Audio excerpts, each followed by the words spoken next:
Hi, very glad to see you on the channel. Before you start listening to the story, write in the comments whether you like the voice on the video.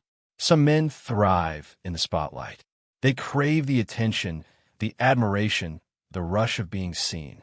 I was never one of those men. My wife, Vanessa, she lives for it.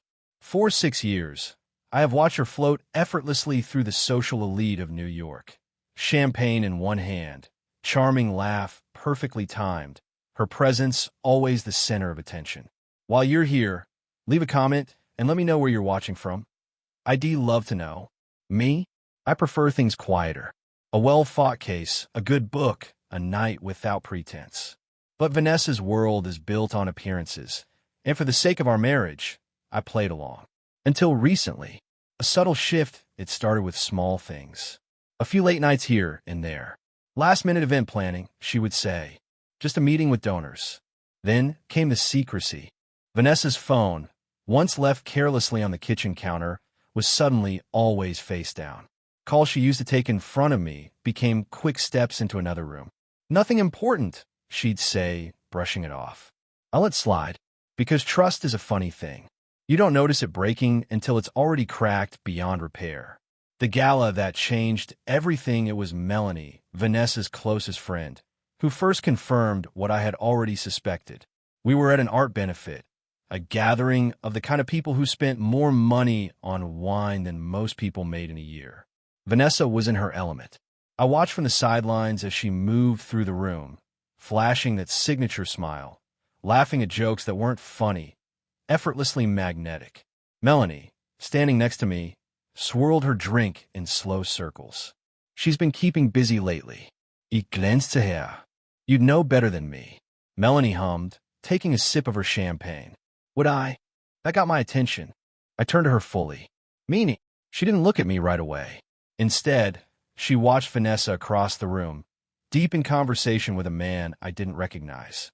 Tall, confident, too comfortable in her space. Vanessa tells me everything, Melanie said finally, her voice careful. Or at least she used to. I followed her gaze. The man leaned in, whispering something against Vanessa's ear. She laughed, too softly, placing a hand on his arm. I clenched my jaw. Who is that? Melanie exhaled. She told you this was a planning meeting, right? That she was working with new donors. I nodded. She set her glass down. That's not a donor, Brian. That's Eric Turner. The name meant nothing to me. Should it mean something? She turned to me then, her expression unreadable. Depends. Does it bother you that your wife's business contact has a reputation for sleeping with married women? Unspoken truths, I didn't react. Not immediately. Because reacting meant accepting something I wasn't ready to admit. Instead, I turned back to Vanessa, watching the way she leaned into him, the way he smiled like he already knew how the night would end. Then, as if sensing my gaze, Vanessa looked up, her expression freezing the second she saw me watching. I tilted my head. She knew. She knew I saw it. And for the first time in our marriage, Vanessa looked genuinely afraid. Some betrayals starred as whispers. A lingering glance. A quiet message. A phone turned just slightly out of sight. Vanessa thought she was careful. She wasn't careful enough. The phone that never stops buzzing, the first thing I notice is her phone habits. Before, Vanessa was careless with it, leaving it on the kitchen counter, letting it light up with notifications from friends, planners, social media. Now it never leaves her side. It vibrates during dinner, during wine nights with Melanie. In the middle of the night, illuminating the dark room with silent, private conversations. She checks it quickly, fingers tapping out replies before tucking it away like it never happened. Once I caught the screen before she turned it over. JP, can't stop thinking about last night. Vanessa looked up at me, her face too calm, flipping the phone over like it was nothing. Work stuff, she said lightly, sipping her drink. Confidential. I held her gaze. Who's JP? A beat of hesitation. Too long. Just a donor. She smiled, easy and effortless. Big deal for the next fundraiser. Wants to stay anonymous for now. She was lying, but I said nothing, because when someone wants to be caught, they make it obvious. And Vanessa? She wasn't afraid I'd catch her. She thought I wouldn't do anything about it. Melanie's instincts kick in. Melanie, was never naive. She worked in event planning, which meant she read people for a living. Knew when they were bluffing, knew when a deal was already made before the contracts were signed. Which is why, when Vanessa started dodging questions, Melanie noticed. We were at a rooftop event downtown, the kind where you sip overpriced champagne while pretending the world outside doesn't exist. Melanie leaned against the bar beside Vanessa, watching her scroll through her phone. "You've been busy lately," she said casually. "New projects?" Vanessa glanced up, smiling. "You could say that." Melanie swirled her drink. "Must be exciting." Vanessa smirked. "Always is." Melanie studied her. "Who's JP?" The smallest flicker of irritation crossed Vanessa's face before she smoothed it over. "Oh, Mel." She laughed softly. "You're too curious for your own good." Melanie didn't laugh. "You didn't answer the question." Vanessa tilted her head, setting her glass down. "It's nothing. A business connection." Melanie nodded slowly. "Right." And just like that, she dropped it. But Vanessa made a mistake. Because Melanie might not have pushed that night, but she was already pulling the threads. The name that kept appearing rumors move fast in Vanessa's world. Whispers, speculation, the quiet hum of secrets passed over champagne glasses. And lately, one name kept coming up. Julian Pierce. Wealthy. Old money. The kind of man who bought influence instead of earning it. He was charming, in the way men with too much power tend to be. And according to the whispers, Vanessa had been seen with him. More than once. The distance between us grows. I start working late. Not because I have to. Because I don't want to go home. The office, at least, is predictable. The weight of case files, the monotony of legal documents. Everything's solid, structured, real. At home, Vanessa is a stranger. She still smiles at me like nothing is wrong. Still kisses my cheek before she leaves for another meeting. And the worst part? I let her. Because I know exactly what's happening. I just haven't decided what to do about it yet. The breaking point one night, I sit in my office, staring at my reflection in the window. The city stretches out below, endless, indifferent. A colleague knocks on the door. "You all right, man?" I glance up, forcing a small smirk. "Yeah, just tired." He lingers. "You sure?" I don't answer right away. Because the truth is, I'm not sure. Not about Vanessa. Not about what comes next. Not about how much longer I'm willing to sit here, pretending I don't already know the truth. Betrayal never happens all at once. It unfolds, slowly, deliberately, like a spider spinning its web. And tonight, Melanie walked straight into it. The charity gala, the event, had been on the calendar for weeks. One of those high-profile charity balls, the kind Vanessa thrived in. The glitz, the power players, the whispered deals behind closed doors. Melanie had arrived early, as usual, double-checking the last-minute details. She was good at her job, efficient, always the one who noticed things others didn't, which is why she was the first to notice Vanessa's name, paired with Julian Parker's on the event program. Julian Parker. JP. Melanie stared at the paper in her hands, a creeping sense of unease slithering into her chest. She had heard the rumors, had seen the way Vanessa dodged questions, the way she guarded her phone like it contained state secrets. And now, here it was, proof that Vanessa and Julian had been working together all along. Melanie exhaled slowly. She needed to find Vanessa, and she had a bad feeling about what she was going to find. Caught in the act, the gala was already filling up. Men in crisp tuxedos, women in shimmering gowns, the clinking of glasses and the hum of polite conversation. Melanie moved through the venue, scanning the room. No sign of Vanessa. Then she heard it. Low voices from a side lounge, hidden just beyond the main hall. She stepped toward the doorway, careful, quiet, and froze. Vanessa was there, pressed up against Julian Parker, his hand gripping her waist, his lips against her neck. Melanie's stomach twisted. This wasn't innocent. This wasn't business.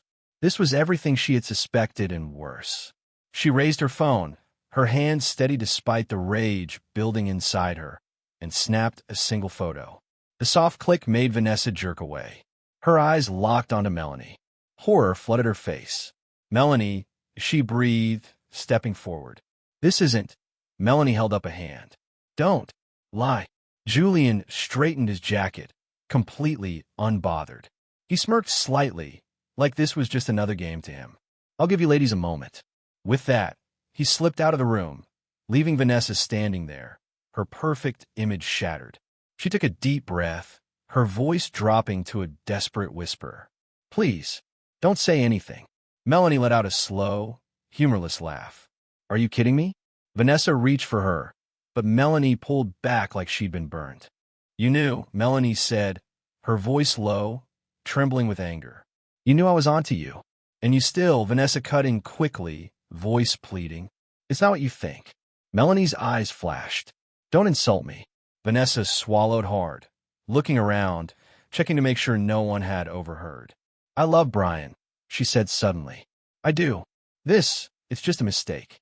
Melanie shook her head. "A mistake is one night. A mistake is regret." She lifted her phone, showing the evidence.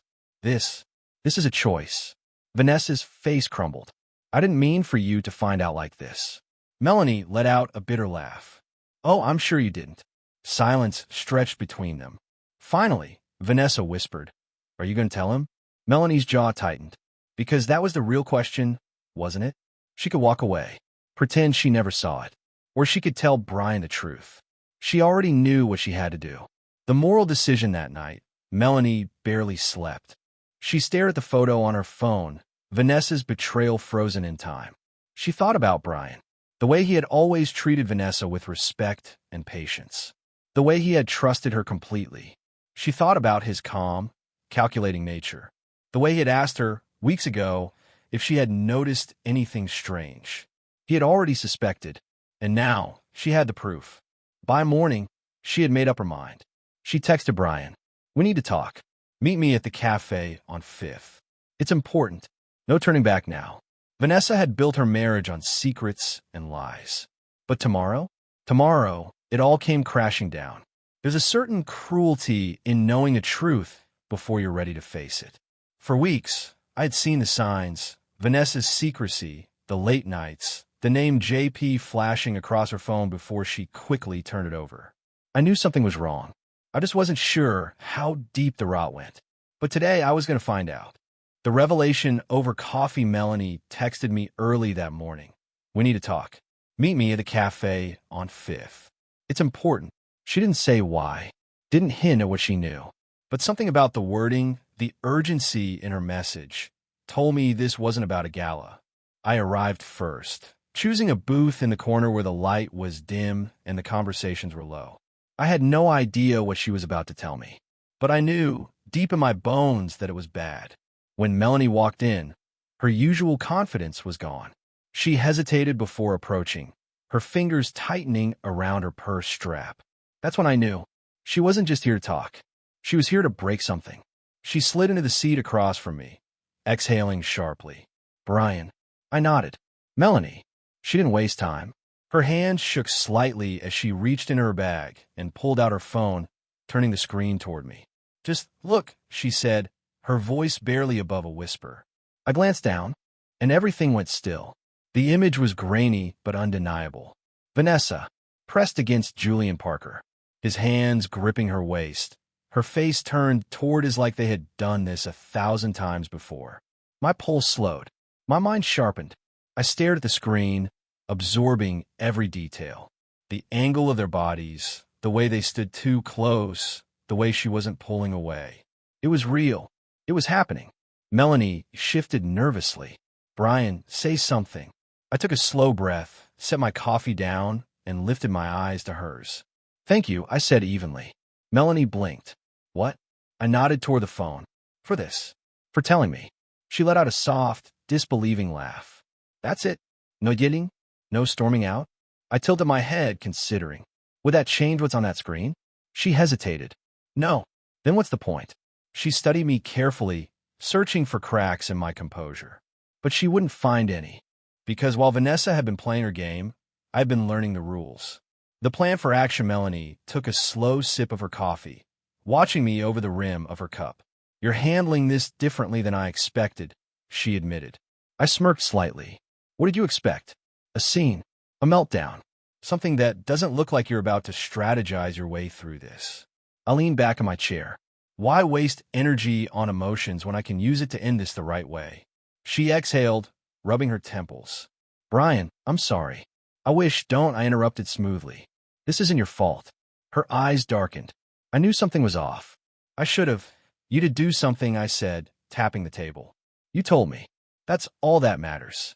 She swallowed, nodding slowly. Then, almost hesitantly, she asked, so what happens now? I smiled. And this time it wasn't friendly. Now, I said, we play by Vanessa's rules. An unexpected alliance. The longer we talked, the more I realized something. Melanie wasn't just here out of guilt.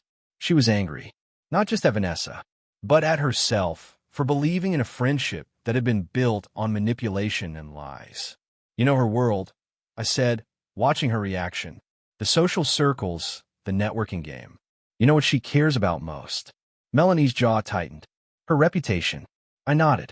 Exactly. For the first time, understanding flickered in her eyes. You want to destroy her socially, she said slowly. I smiled faintly. I just want the truth to come out. Melanie scoffed. Truth doesn't matter to people like Vanessa. Perception does. I lifted my cup in a silent toast. Which is why, I said, I need your help. She was silent for a long moment. Then finally she smiled back. The moment of understanding. We sat there in that cafe, two people who had been used and discarded by the same woman, finding an unexpected understanding in the wreckage. For the first time in weeks, I didn't feel like I was facing this alone. Melanie knew Vanessa's world inside and out. And now she was on my side. The game wasn't over. It was just getting started. And Vanessa? She had no idea what was coming. Some men confront betrayal with blind rage. Others let it destroy them. I am not one of those men. Vanessa played her game in the dark, whispering lies in secret corners, trusting that I would never see the full picture. She was wrong, because I was about to turn the lights on. With Melanie's help, I started building my case. Not emotionally, not out of spite, with precision. The goal wasn't just to expose Vanessa. It was to ensure that when the truth came out, she would have nowhere to run. Melanie fed me small but crucial details. The charges on Vanessa's credit card, high-end restaurants, boutique hotel stays, transactions that didn't match her lies. The timestamps on her phone logs, late-night calls, long conversations with Julian Parker, all underwork contacts. A pattern began to emerge. A clear, undeniable timeline of deception. And then, Melanie found something even better. Julian is throwing an after-party next weekend. She told me one evening, her voice low over the phone. It's exclusive, high profile. Only certain names make it on the guest list. I leaned forward in my chair. And let me guess, Vanessa is already on it? Melanie's smirk was almost audible. Of course she is. That was when we set the trap. Melanie, using her event planning connections, secured an invite for me under a professional alias. Julian won't question it, she assured me. As long as you blend in, he'll assume you belong. I wasn't just going there to watch. I was going there to end this. The night before the party, Melanie and I stayed on the phone longer than usual. What's the goal here, Brian? She asked finally. I exhaled. To make sure Vanessa and Julian have no way out. No excuses. No stories to twist. She was quiet for a beat. And after that, I leaned back, rubbing my jaw. After that, I walk away. And she finally gets to live with the mess she made. Melanie hesitated. You're handling this better than I would. I smirked slightly. Because I'm not handling it emotionally. I'm handling it like a lawyer. Cold, she murmured. Smart, I corrected. Another pause. Then she sighed. I hate that she did this to you. Something about her voice, soft, real, made me pause. For weeks, I had been calculating, planning, keeping my emotions buried beneath strategy and control. But in that moment with someone who actually gave a damn, I felt it for the first time. Not just betrayal, not just anger, something else. I clear my throat. I should get some rest. Big night tomorrow. Melanie hesitated, then finally said, yeah, me too. Neither of us hung up right away. The final move tomorrow, the lies would end. Vanessa had spent months weaving a story where I was nothing more than an oblivious bystander. But she forgot something. The best lawyers don't just argue. Betrayal thrives in secrecy. Vanessa thought she was untouchable because she controlled who saw what, who heard what, and who believed what. But tonight, I was removing the shadows. and she was about to learn what it felt like to have nowhere left to hide. The gala was a spectacle of wealth and influence. New York's elite gathered under a canopy of gold chandeliers, sipping aged wine, exchanging calculated smiles. Vanessa floated through the room, radiating charm, her gown a shimmering statement of confidence. She moved effortlessly from one patron to another, making people feel important, making them believe she was untouchable. And then Julian arrived, not through the front doors with the other guests. No, he slipped in discreetly through the side, greeting only those who mattered. When he finally made his way to Vanessa, she turned, her entire face softening. She held his gaze for just a second too long, lips curling at the corner as he gave her a covert wink. They thought they were invisible. They weren't. I had been watching the whole thing. From the far side of the ballroom, I lifted my drink to my lips, my expression unreadable. But inside, I was already counting down the minutes until her world collapsed. Melanie moved through the event with purpose. She wasn't just working the room, she was controlling it. Every interaction, every shift in the evening's schedule was a carefully orchestrated move in our game. And Vanessa? She was walking straight into it. It happened around 10:45 p.m. Vanessa leaned toward Julian, whispering something just for him, her fingers grazing his wrist. He nodded, smirking, then casually led her toward a restricted area, an intimate, dimly lit lounge reserved for VIPs. They thought they were slipping away unnoticed. They weren't. The moment the door closed behind them, Melanie moved. She gave a subtle nod to the venue photographer, then turned toward a carefully chosen group of high-profile donors. "Ladies and gentlemen," she said with a practiced smile, "would you like to see something interesting?" The door to the private lounge burst open. The sudden intrusion made Vanessa whip around, her face flushing as the cameras flashed. She and Julian stood too close, their glasses of champagne halfway lifted, bodies angled in a way that left no room for misinterpretation. The silence in the room lasted only a second. Then came the murmurs, then the whispers, then the clicking of phones, the hurried snapshots, the realization that the moment was already spreading beyond the room. Julian stepped back, instinctively raising his hands like he could physically separate himself from the scandal unfolding in real time. Vanessa's breath hitched. Her eyes darted around, searching for an escape route, and then they landed on me. I stepped forward, my expression unreadable, my movements slow and deliberate. She looked at me like she was drowning, like she needed me to pull her out of the wreckage she had created. "Brian," she whispered, "this isn't what it looks like." I gave a slow, humorless smirk. "Vanessa," I said evenly, "it's exactly what it looks like." The crowd shifted uncomfortably, unsure whether to stay or leave. Some of them watched with morbid fascination, others with pity. I turned slightly, meeting Julian's gaze. He hadn't moved, his jaw tight, his usual arrogance faltering under the weight of public humiliation. "If you two were going to sneak around," I said casually, "you should have picked somewhere without a photographer." Vanessa's face drained of color. Julian muttered a curse under his breath. The power balance shifted in real time. Vanessa, the woman who once owned every room she walked into, suddenly nothing more than an exposed liar, standing in front of people who would never look at her the same way again. She tried again. "Brian, please, let's talk." I exhaled, feigning consideration. Then I took a deliberate step back, gesturing toward Julian with a smirk. "You don't have to stop your little celebration on my account," I said smoothly. "Everyone sees you now. Enjoy the spotlight." And with that, I turned, leaving her exactly where she belonged, alone. Betrayal is like a fire. It doesn't just burn the guilty, it scorches everything around them. Vanessa didn't just cheat. She built her life around a perfect lie, sculpted carefully over years of deception. And tonight, it all burned to the ground. The moment I left the lounge, I could hear it happening. The whispers, the shifting glances, the way people looked at Vanessa differently now.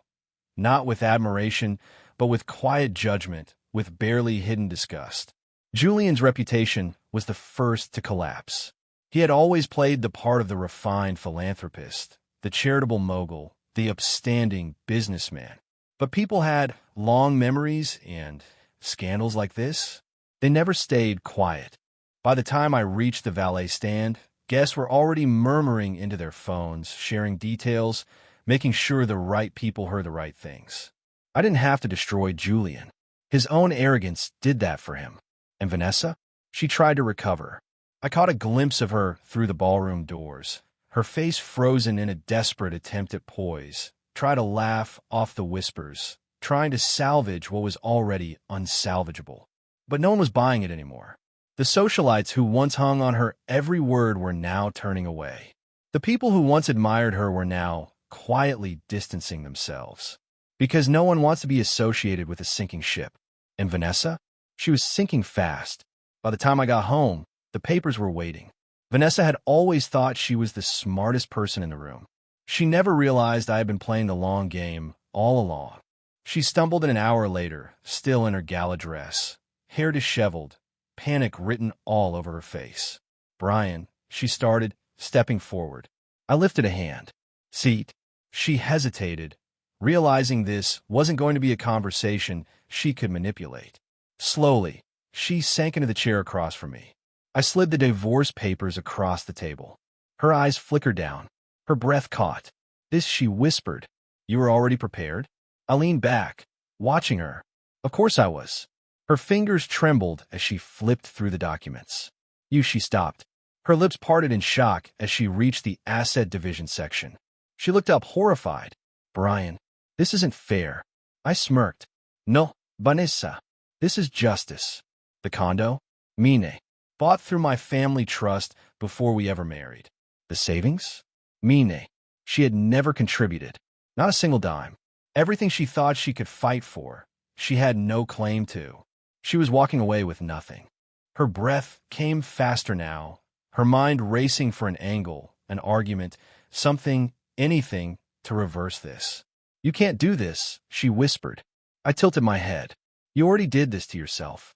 Vanessa's desperation turned to strategy. She reached for her best weapon, manipulation. "Brian, please." Her voice softened, her expression shifting to something almost vulnerable. "We don't have to end like this." I held up the photos. The ones of her and Julian. The ones she could never explain away. She stopped mid-sentence, her face draining of all hope. "Save it," I said coldly. "You're not talking your way out of this." She clenched her fists. "You want to humiliate me? Ruin me?" I smirked. "You already did that. I just made sure people saw the truth." Her mask cracked completely. And then, her face twisted in rage. "You think this is over?" She spat. "You think you win just because you played lawyer?" I leaned forward, voice dangerously low. "No, Vanessa. I win because you have nothing left to bargain with." For the first time in her life, Vanessa had no control, no power, no more cards to play. She stood suddenly, knocking the chair back. "You're going to regret this, Brian." I smiled slowly. "Doubt it." She let out a bitter, wordless sound, then grabbed her coat and stormed toward the door. Her heels echoed against the floor, her presence disappearing from my home, from my life, from everything we once were. And as the door slammed shut behind her, something inside me finally settled. Because for the first time in years, I was free. Vanessa always believed she was untouchable. For years, she built her world on careful lies, well-placed connections, and the unwavering confidence that she could always land on her feet. But she made one fatal mistake. She underestimated me. The fallout from the gala spread like wildfire. What started as whispers among the elite turned into a full-blown scandal. Donors pulled their contributions, wary of being associated with a woman who had manipulated her way through New York's social hierarchy. Sponsorship deals vanished overnight. Event organizers, once eager to have Vanessa on their boards, now refused to return her calls. And Julian? The man she threw everything away for? The moment the backlash threatened his reputation, he cut her loose without hesitation. Vanessa tried to reach him, first with texts, then with calls. All ignored. She went to his office, only to be turned away by security. She had gambled everything on him, and now she had nothing. A week later, Vanessa stood in the doorway of the condo, our condo, staring at the notice of eviction taped to the front door. She read it once, then twice, then a third time. Slowly, her hands curled into fists. This wasn't how it was supposed to happen. She was supposed to walk away on her terms, to spin the narrative in her favor, to salvage something. But I had left her no exit. She tried calling me. I didn't answer. Instead, Melanie did. "Vanessa," Melanie said, her tone calm but firm. "There's nothing left to discuss. It's over." Silence. Then, finally, Vanessa's voice, stripped of all confidence. "Where am I supposed to go?" Melanie sighed. "That's not our problem." And then, with finality, she hung up. The papers were signed. The assets were divided. Or rather, left with me. The last time I saw Vanessa, she was packing the last of her things, her once glamorous life reduced to a few suitcases and a broken expression. She turned to me one final time. "Do you really feel nothing?" she asked, her voice small. I studied her for a moment. Then, simply I said, "I feel free." She didn't say another word, just picked up her bags and walked out of my life for good. That night, I found myself in front of Melanie's apartment. Not for revenge, not for strategy, for something real. She opened the door, her expression softening when she saw me. "Thought you might need a drink," she said. I chuckled. "Thought you might say that." She led me inside, the space smaller than the condo, but warmer, filled with personal touches Vanessa's world never had. We sat in the quiet glow of her living room, glasses in hand, saying nothing at first. And then, finally, Melanie spoke. "You okay?" I considered the question.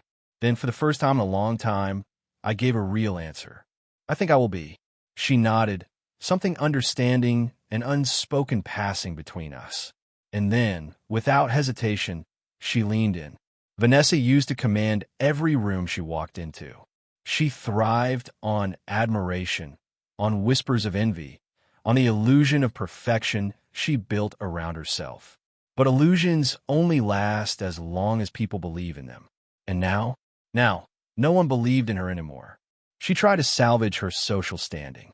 She called old friends, reaching out with carefully worded texts, pretending nothing had changed. Most never responded. The ones who did? Cold, distant. "Hope you're doing okay. I think it's best if we keep some space right now. Sorry, just really busy these days." She knew what that meant. She had seen it happen to others. The way the elite closed ranks, the way scandal turned people into liabilities. Now, she was the liability. Her credit card got declined at a boutique she used to frequent. Her lease application for a new apartment was quietly denied.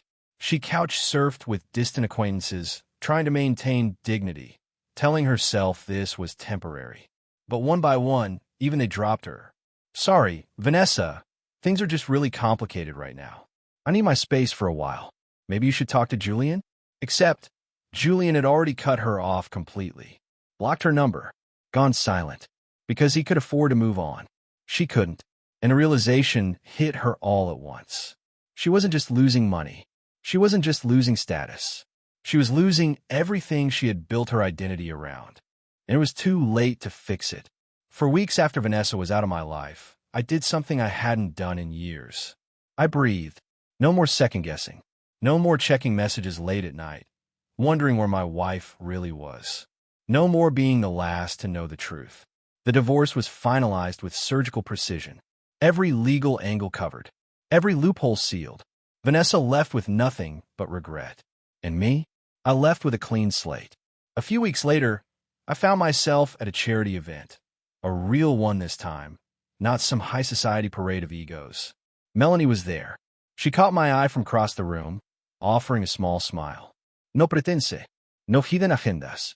Just two people who had survived a storm together. We spent the night actually enjoying ourselves. No forced conversations, no calculated appearances. At some point, I reached for her hand, and she let me.